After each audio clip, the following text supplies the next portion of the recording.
Molt bones, sistèmics! Ens trobem en aquest nou vídeo de tir parabòlic i aquesta vegada sí que tindrem desplaçament màxim.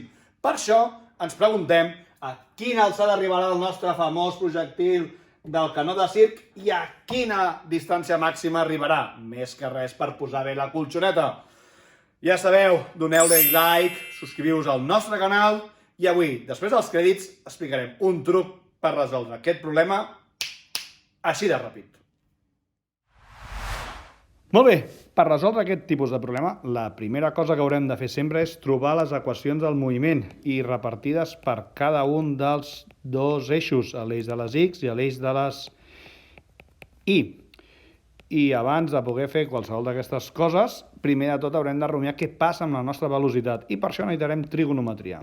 Recordem que aquesta velocitat inicial no va en paral·lel a cap dels eixos, sinó que va amb un angle de 35 graus. Però per sort jo puc descomposar la nostra velocitat inicial amb una velocitat X, amb una velocitat Y. I ho fem mitjançant la trigonometria.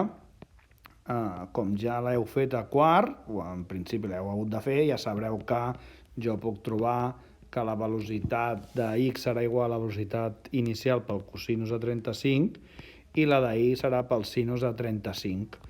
I això es deu a les raons trigonomètriques bàsiques. No farem una classe de matemàtiques, sinó mireu-vos els nostres vídeos dedicats a la trigonometria. Llavors, la posició, com és moviment rectilini uniforme, no tindrà acceleració, per tant, només depèn de la velocitat. I ens quedarà que surt de 0, ho agafem senzill, pot sortir a 300 metres, sí, però no ens compliquem la vida, de 0, i serà la velocitat inicial, que serà aquesta V0 per cosinus de 35, que com ja sabem que és 20, ja substituïm pel temps. I ja està. Amb l'eix de les Is, la posició, aquí sí que sabem i veiem que la seva velocitat varia al llarg del temps perquè tenim l'acció de la gravetat. Si heu provat de saltar o que torneu a terra, doncs l'acció de la gravetat. I ens quedarà posició inicial, que és 0, de nou. Després tindrem aquesta velocitat, que serà aquests 20 per sinus de 35 per t. I després sí que tindrem aquest menys 4,9, un mig, ja hem fet la divisió, no us preocupeu, pel temps al quadrat. D'acord? I ens fem la vida fàcil i arrosseguem menys coses, perquè si no, després sempre ens dona una mica de problemes aquestes fraccions. I aquí sí, hem de tenir la velocitat final a l'eix de les Is, perquè és l'única que canvia, i això ens interessarà moltíssim. Tornem a insistir, amb l'eix de les X és constant, no tindrem pas variació de velocitat, però en l'eix de les Y, que serà aquesta velocitat inicial, aquests 20 per sinus de 35, menys 9,8 per t. Òbviament, al tenir la velocitat ens quedarà una equació de primer grau. Fixeu-vos que la posició amb MRUA és una equació de segon grau en funció del temps. Quan feu primer de batxillerat i us ensenyin a derivar, entendreu ben bé per què. Molt bé. Doncs anem a fer les condicions. Què passa quan arribem a la nostra alçada màxima? O sigui, la pregunta és per què deixa d'ascendir el nostre objecte? Perquè si arriba a la màxima és que ja no ascendeix.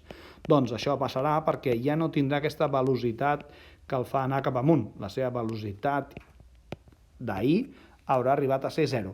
No serà ni negativa ni positiva. Si fos positiva encara pujaria i si fos negativa ja estaria descendint. Per tant, és en aquell punt exacte en què deixa de tenir velocitat. És aquella fracció de segon que està aturada en l'aire.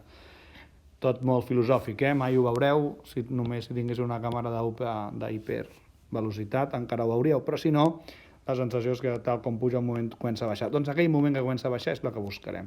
Llavors, la condició serà que ja serà 0. Per tant, la nostra equació de primer grau, aquesta de la velocitat, ens quedarà molt senzilla de resoldre.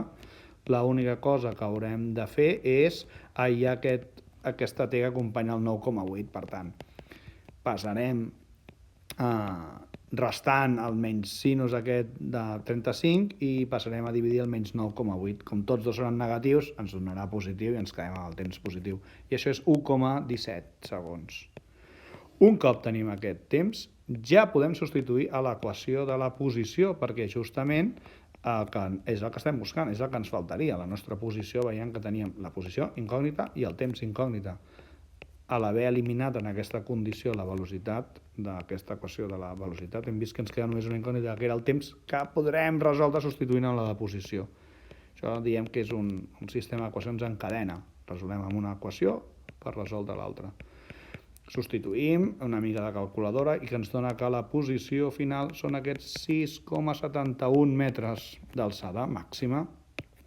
I amb això hem resolt la meitat del problema. Ara el que ens demanen és justament saber a on t'arribarà de lluny.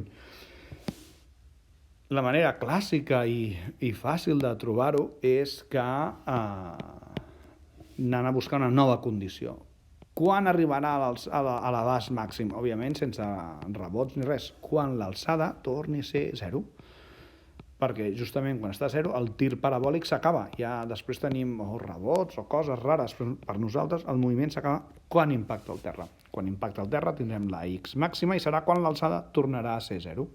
Doncs aquesta condició, si ens fixéssim en l'equació de la posició de la x, tindríem dues incògnites, la posició i el temps. Doncs per eliminar aquest temps anem a l'equació de la posició de la y, perquè sabem que la seva posició serà 0. I això ens deixa que quedi només una equació de segon grau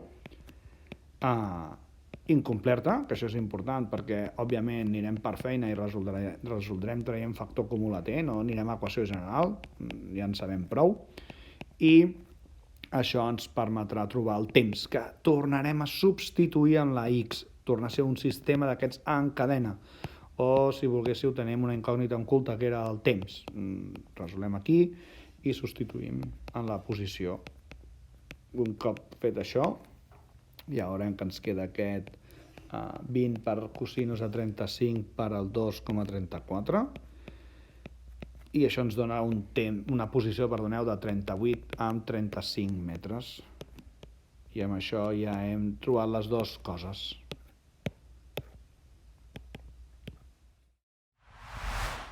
Bé, doncs, com hem resolt aquest problema? Sempre, primer pas, rumiar i pensar les equacions de cada un dels moviments. Recordeu, a l'eix X i a l'eix Y, cada un per separat. Per tant, una petita dosi de trigonometria, aquest sinus de 35 i aquest cosinus de 35. Un cop resolt això, hem de rumiar les condicions. Si vull l'alçada màxima, això voldrà dir que arribaré quan ja no estic pujant, per tant, la seva velocitat arribarà a 0. Llavors arribarem a l'alçada màxima. Resolem condició, ens donarà el temps, i amb el temps trobem aquesta alçada. Per l'abast màxim, què ens passarà? Com de lluny arribarem? Home, doncs quan piquem de cap a terra, per tant, l'alçada la que haurem de tenir en aquell moment, la diferència amb la superfície serà 0, perquè haurem impactat. Un cop tenim la condició, resolem una equació de segon grau i substituïm a la posició de la x i trobem el nostre abast màxim. Tot això es resol amb 4 petits passos. I recordeu, com diu el mestre, siempre hipotenusas, nunca catetos.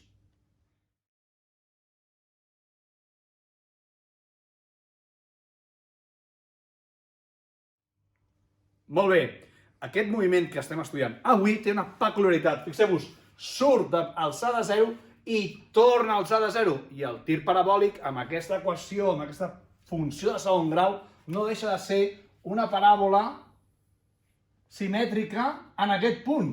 Com és simètrica en aquest punt, vol dir que hem fet la meitat del recorregut. Ens queda fer l'altra meitat del recorregut. I com són matemàtiques i tot és constant, el temps que hem invertit per arribar a la meitat serà el mateix temps que invertirem per arribar a l'altra meitat. Per tant, l'única cosa que haurem de fer és multiplicar per 2.